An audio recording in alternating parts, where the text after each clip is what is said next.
What's going on, 303? My name is Kellen Sharp. I am one of your TAs for this course.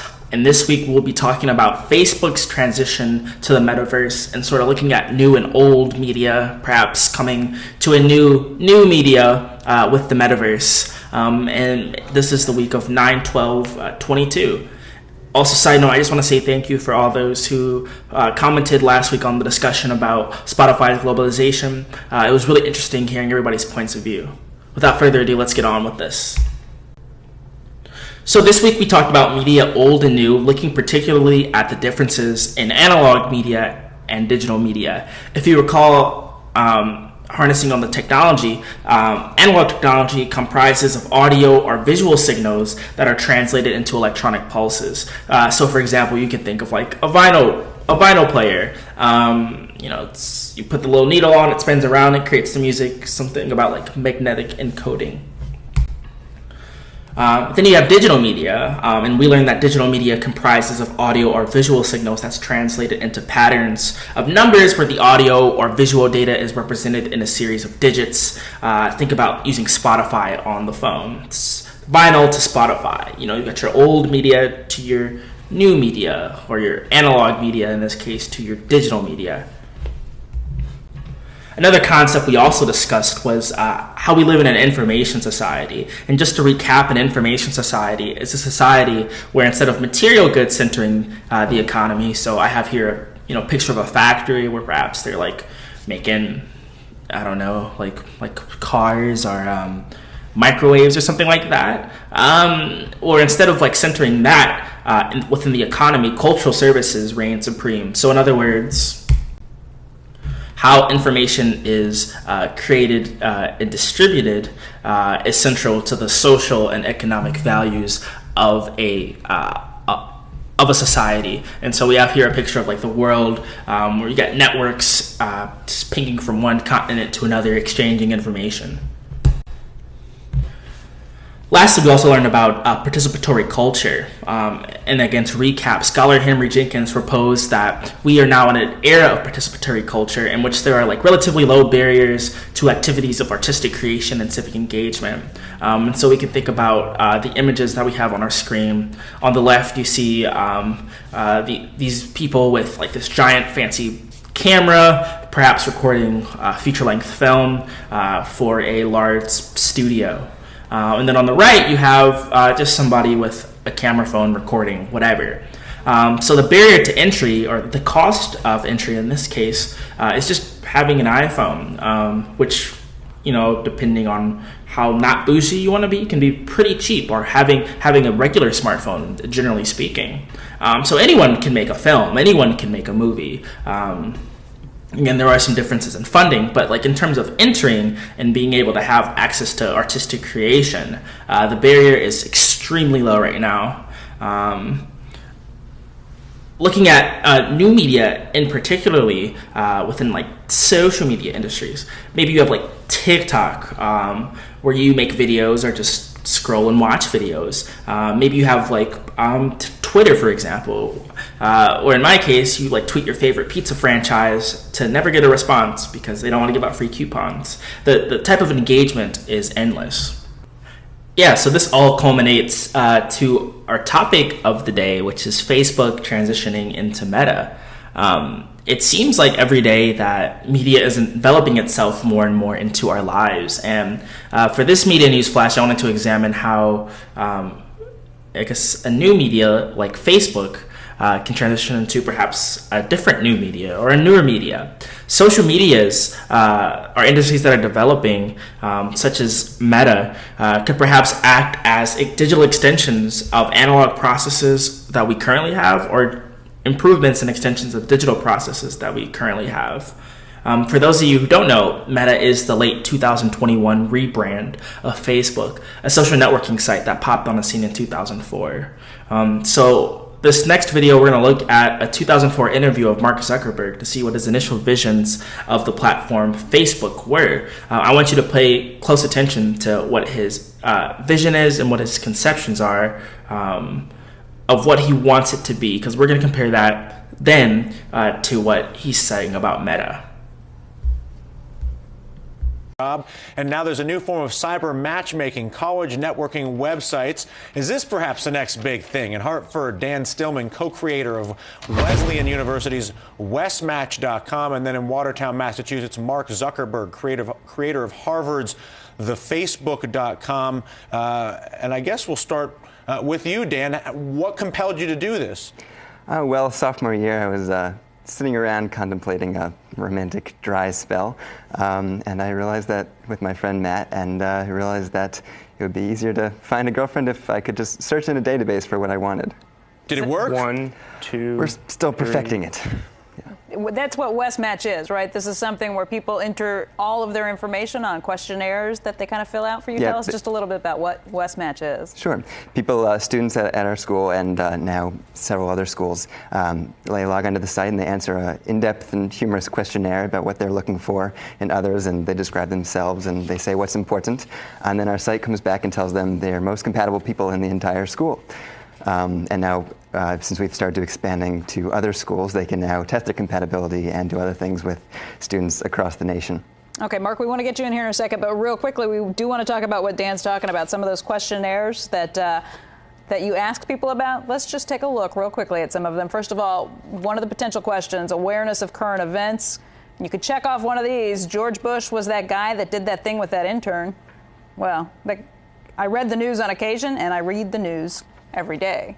So there's some of the It's a sort of contemporary evaluation of what's going on. Mark, if somebody was to put the question to you about the magnitude of what you think you've launched, how big do you think your product or your service is? Well, it's impossible to tell. When we first launched, we were hoping for, maybe 400, 500 people. Harvard didn't have a Facebook, so that's the gap that we were trying to fill. And now we're at 100,000 people, so who knows where we're going next. We're hoping to have many more universities by the fall, hopefully over 100 or 200. And from there, we're going to launch a bunch of site applications, which should keep people coming back to the site and maybe could make something cool. What is the Facebook exactly? It's an online directory that connects people through universities and colleges through their social networks there.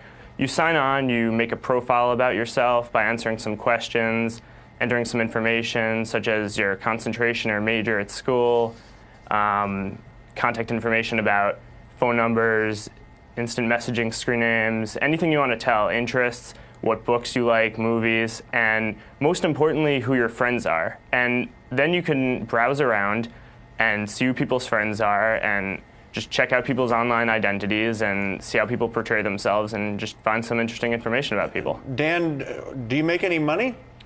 We do. We license the site to other schools, and we run the site and provide it for them for the semester for all of their students. We actually create a customized site for their school, so it feels like a personal customized site that is not some sketchy dating site that people might not use, but really feels like something that everyone in the community can do. And we have between 70 and 90% of all the schools we're on are on the site. Okay, Dan Stillman, Mark Zuckerberg with us talking about the online social networking business. Do stay with us. Bullseye continues on CNBC right after this. Hey there, thanks for checking out CNBC on YouTube. Be sure to subscribe to stay up to date on all of the day's biggest stories. You can also click on any of the videos around me to watch the latest from CNBC. Thanks for watching. Transitioning to 2002, let's look at this ad from Meta and keep in mind what conceptions Zuckerberg is now talking about and what visualizations Zuckerberg is now talking about and demonstrating that he wants for the metaverse. Imagine you put on your glasses or headset and you're instantly in your home space. It has parts of your physical home recreated virtually, it has things that are only possible virtually, and it has an incredibly inspiring view of whatever you find most beautiful. Hey, are you coming? Yeah, just gotta find something to wear.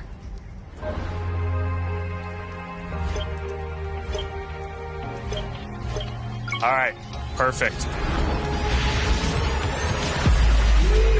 Boy. Oh, hey, Mark. Hey, what's going on? Hi. Mark. What's up, Mark? Whoa, we're floating in space? Uh-huh. Who made this place? It's awesome. Right? It's from a crater I met in LA. This place is amazing. Boz, is that you? Of course it's me. You know I had to be the robot, man. I thought I was supposed to be the robot. Whoa. I knew you were bluffing. Hey, wait, where is Naomi? Let's call her. Naomi! Hey, should we deal you in? Hey. Sorry I'm running late, but you've got to see what we're checking out. There's an artist going around Soho hiding AR pieces for people to find. 3D street art? That's cool. Send that link over so we can all look at it.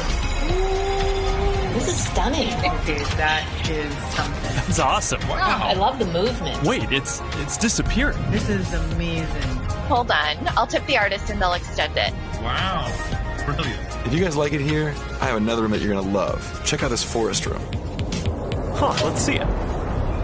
Koi fish that fly? That's new. This is wild. Hey, one sec, Boz. It's Priscilla. Hey, you have to see this. Beast is going crazy. Oh, I love that guy. We've got to show that to the kids. Can you also send that to my dad? I'll message him. All right, see you at home. This place is great, Boz, but there's something I got to get back to. All right, so that's a glimpse of a few ways that we're going to be able to get together and socialize in the metaverse.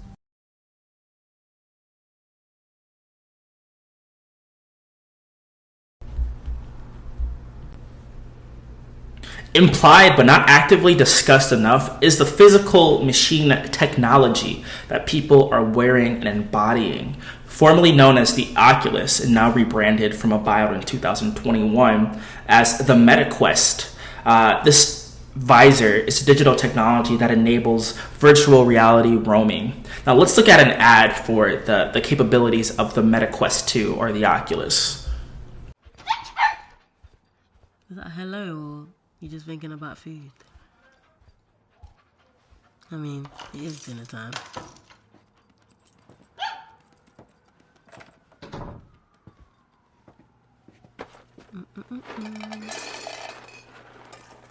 There you go.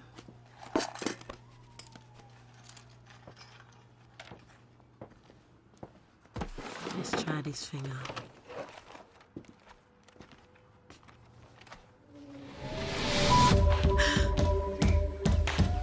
Whoa! Someone, anyone, please help! Okay. What do I do? Oh, of course. You're tenacious. I'll give you that. I'm tenacious. Hello? Hello? Oh, hell no. Who's better? Uh-oh. Get away from me! Come on. What else have I got? Come on, come on. Oh, this'll do. Hurry, hurry! Come on, Collins! What are you waiting for, man? Kick it! Go, go, go, move, move, go! Why don't we have this in history class? No!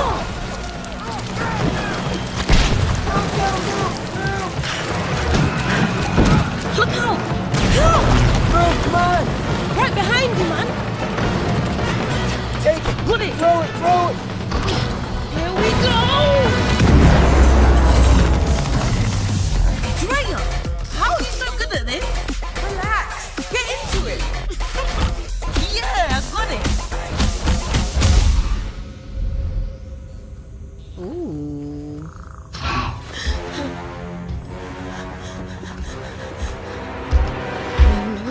No. Hey, girl. It's okay. I'm okay. Time for a break. This is the life.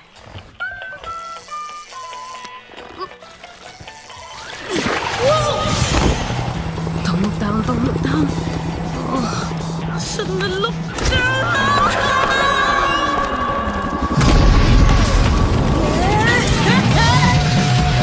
It's coming! Where are you? Where's your patience, man? Almost there. Miss me? You're late. Let's do this. Bring it! This is lovely! Ooh, nice toy. You wanna play too? Go for it!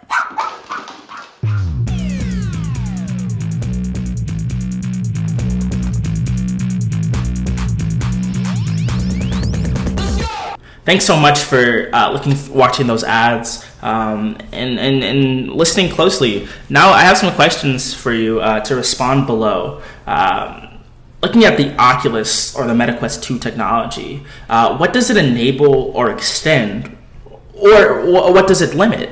Does this technology remind you of a different technology? Perhaps it's a new iteration of something old, or this is just brand new. What do you think?